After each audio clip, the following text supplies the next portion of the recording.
Hello and good day. Our topic for today is obligations with a period. Let's now proceed to the second kind of obligations under the Civil Code of the Philippines.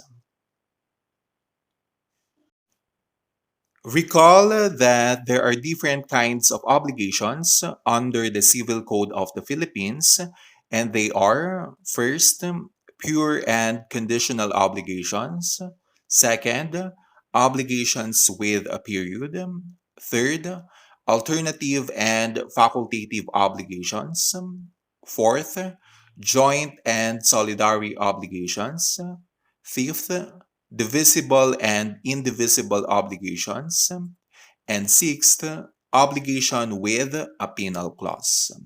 In this video, I'm going to discuss the second kind of obligations under the Civil Code of the Philippines at ito yung obligations with a period. First, let's define obligation with a period.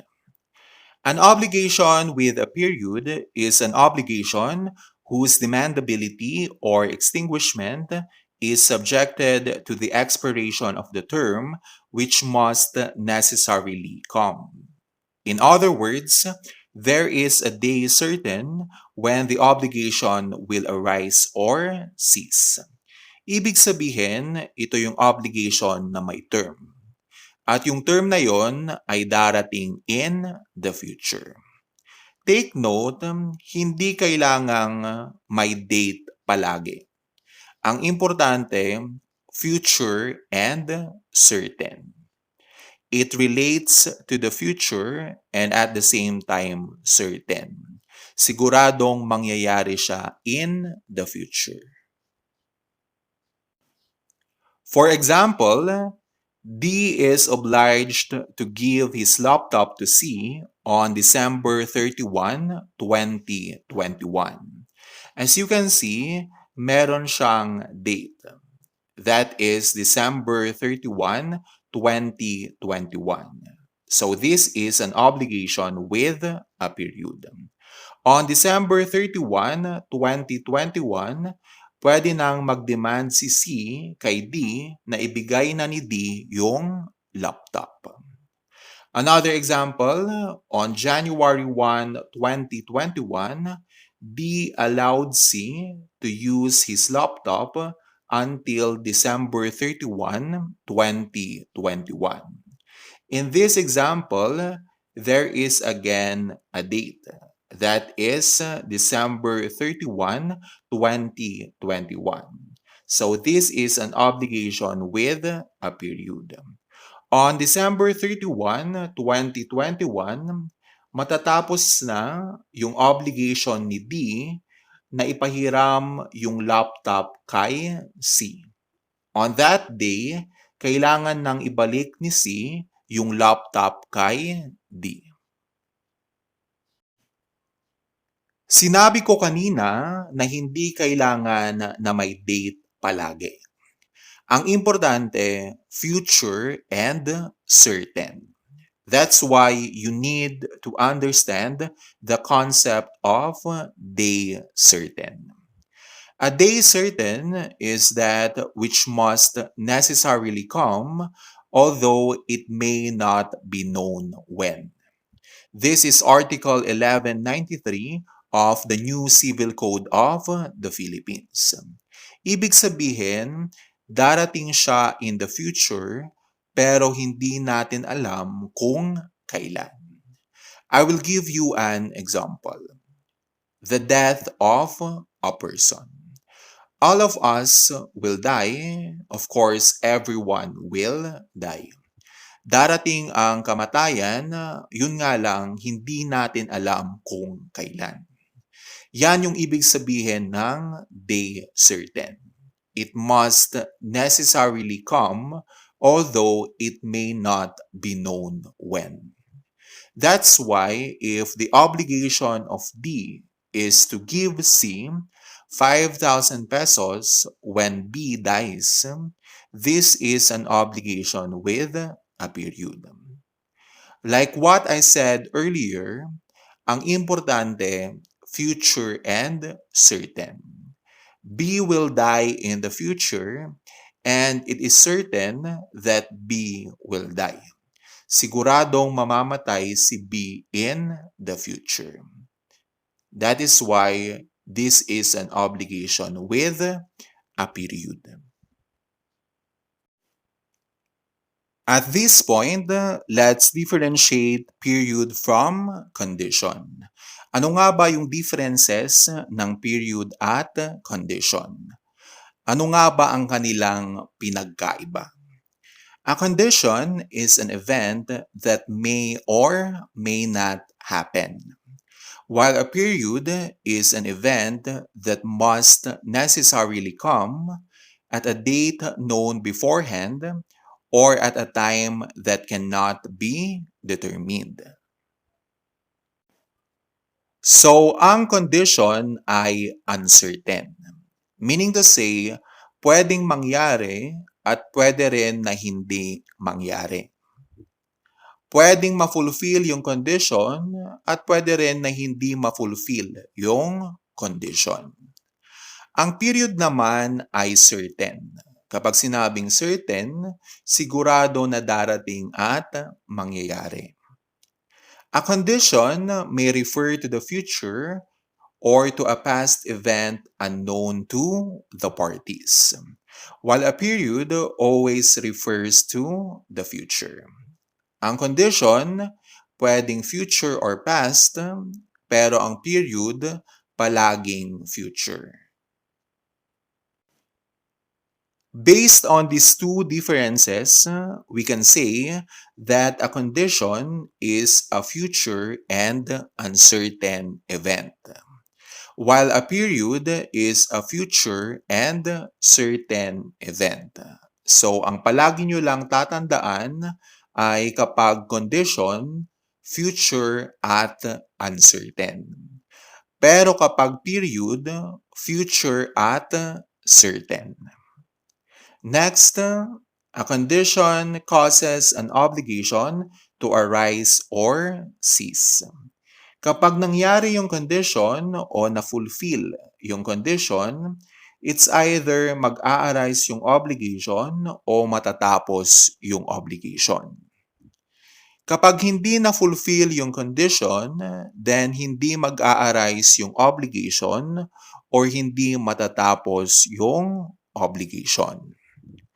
On the other hand, a period merely fixes the time for the efficaciousness of an obligation. Since yung period naman ay certain, siguradong mangyayari siya in the future. Kapag dumating yung term or time na yon, it's either matatapos yung obligation or magkakaroon ng obligation. Next, a condition that depends upon the will of the debtor, which is suspensive, shall annul the obligation. This is Article 1182 of the New Civil Code of the Philippines. Na-discuss ko na to sa pure and conditional obligations. Recall na kapag ang condition ay potestative on the part of the debtor, at yung condition ay suspensive, yung obligation ay hindi valid. On the other hand, a period that depends upon the will of the debtor authorizes the court to fix its duration. This is Article 1197, Paragraph 2 of the New Civil Code of the Philippines. So in case yung period ay nakadepende sa will ni debtor, the creditor may go to court and ask the court to fix its duration. Again, kapag yung period ay nakadepende sa will ni debtor, ang magiging remedy ni creditor ay pupunta siya sa korte and the creditor will ask the help of the court to fix the duration. Next, kinds of period. There are different kinds of period and they are, first, as to effect, may dalawa. The first is called X-die and the second is called indium. X-die is a period with a suspensive effect. Here, the obligation becomes demandable upon the lapse of the period. This is Article 1193 of the new Civil Code of the Philippines. Ex-die is a Latin term for from a certain day. In other words, this is suspensive period. So ang ibig sabihin ng ex-die ay suspensive period. Kapag dumating yung term or day, mag-a-arise yung obligation. For example, X promised to give 5,000 pesos to Y on December 1, 2021. On December 1, 2021, mag-a-arise yung obligation. Kapag nag-demand si Y on December 1, 2021, kailangan nang ibigay ni X yung 5,000 pesos kay Y. On the other hand, indium is a period with resolutory effect. Here, the obligation is demandable at once but is extinguished upon the lapse of the period.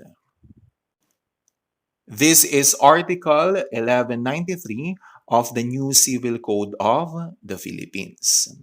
Indium is a Latin term for until a certain day. In other words, ito naman yung resolutory period. So, ang ibig sabihin ng indium ay resolutory period. Kapag dumating yung term or day, matatapos yung obligation.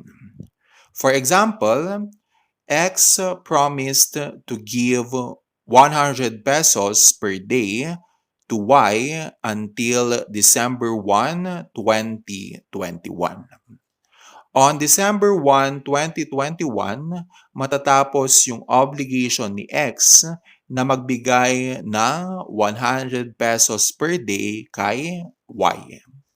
Ang concept ng suspensive period at resolutory period ay pareho sa concept ng suspensive condition at resolutory condition. Yun nga lang, ang pinag-uusapan dito ay period. Next, as to source naman, there are three kinds of period. First, legal period. Second, voluntary period. And third, judicial period. Legal period is a period that is fixed by law.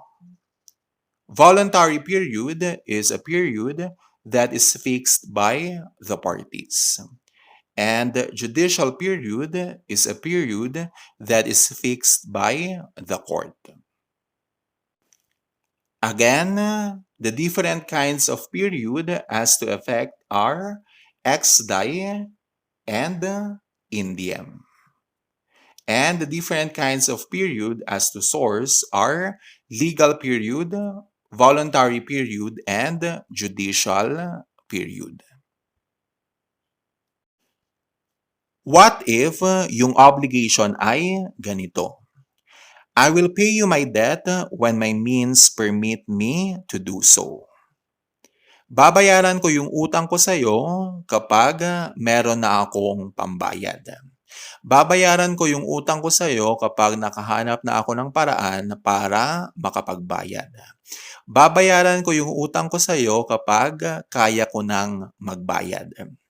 Is this an obligation with a period or conditional obligation? The answer is, this is an obligation with a period. Here, the remedy of the creditor is to ask the court to fix the period. This is Article 1180 of the new Civil Code of the Philippines, and this is also Article 1197 of the new Civil Code of the Philippines. So ang gagawin ni creditor, pupunta siya sa court at yung court ang mag-fix ng period in order for him to be paid. Once the court has fixed the period, it may no longer change it as it becomes a part of the agreement by the parties. Next, when the court may fix the period. This is Article 1197 of the new Civil Code of the Philippines. Under Article 1197 of the new Civil Code of the Philippines, merong mga instances na kung saan pwedeng mag-fix ng period ang korte. There are some instances when the court may fix the period. First, the court may fix the period if the obligation does not fix a period, but from its nature and circumstances, it can be inferred that a period was intended. Meaning to say, walang naka-indicate na period dun sa agreement ng parties. Pero kung titignan natin at i-consider natin yung nature ng obligation at circumstances, merong intention ang parties na maglagay ng period. Kung mangyayari ito, merong right ang court na mag-fix ng period. For example, D is obliged to construct the mansion of C. However, no period was indicated in the agreement as to when D must complete the construction of the mansion. Here, it is clear that a period was intended since the construction of the mansion will take some time to complete. C may thus go to the court and ask it to fix the duration of the construction of the mansion. Aside from that, the court may also fix the period when the duration of the period depends upon the will of the debtor. For example, when my means permit me to do so. Ito yung example natin kanina, and this depends upon the will of the debtor. Other examples are little by little, as soon as I have the money, as soon as possible, and in partial payments. So, kung yung obligation ni debtor ay I will pay you my debt when my means permit me to do so, ang gagawin ni creditor ay pupunta siya sa court at yung korte ang mag-fix ng period. Again, merong right ang court na mag-fix ng period kung yung period ay nakadepende sa will ni debtor.